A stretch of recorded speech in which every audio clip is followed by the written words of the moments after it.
I thought Huda stans were just people online, but I met a real one in real life, and that was so weird. And I just skipped ahead. We both realized we both love Island. And I just skipped ahead and asked, "Who did you vote for?" It's giving very 2016. In 2016, I would let the conversation go on a little longer, but these days I don't have time for that. And she's like, "Well, I love Huda." Pause. So you voted for Huda and Chris? And then she's like, "Oh, I mean, I love that Amaya and Brian won." Like, yeah, but did you vote for Huda and Chris? I don't think there was an actual answer in there. And this is too serious. The show has gotten too real that my whole demeanor changed.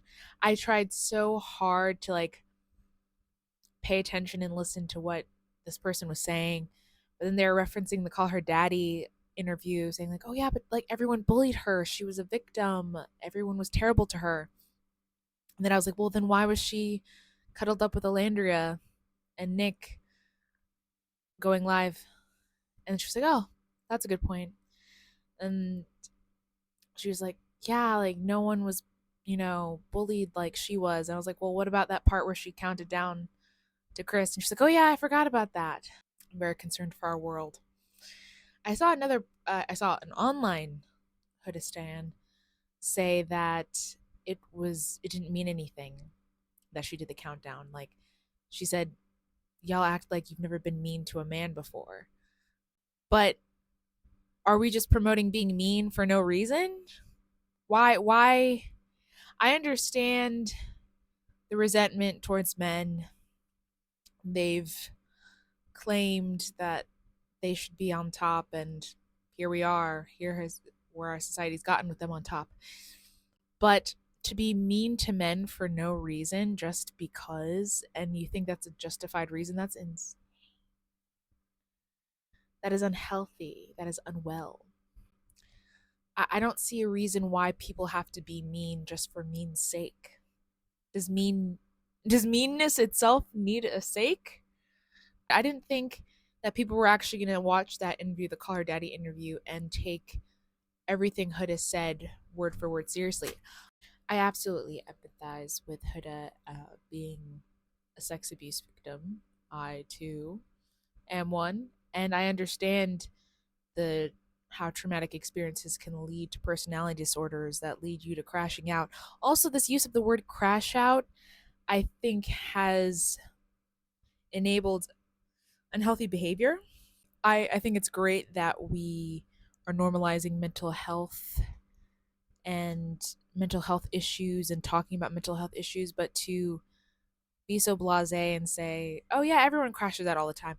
No, there are actually people who know how to emotionally regulate, and it doesn't make them inauthentic. It doesn't make them suspicious. I have issues being emotionally regulated, and I have all my life. And it took me a while to realize not everyone is experiencing life like this, that it is actually more normal to be able to control oneself.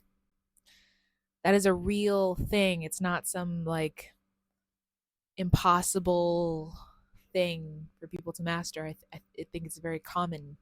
It is very common, actually, and very healthy. And I think it's the goal to emotionally regulate. And I absolutely understand Huda is young and emotionally stunted from being a young mother, but she is not the only one with trauma in the room on the planet. We don't know what Chris has gone through that might have made that countdown really traumatic. Men also go through abuse. And I'm not trying to do a whataboutism. I'm saying that both can be true, that it is wrong, the things that happened to Huda in her life, and that it is wrong for her to perpetuate harm towards others. Both can be true.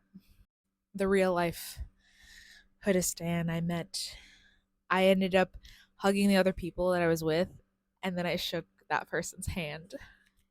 I didn't want it to affect me so much. I didn't want Love Island to affect me so much, but it does. It got me shaking hands with people instead of hugging, and I'm actually okay with that.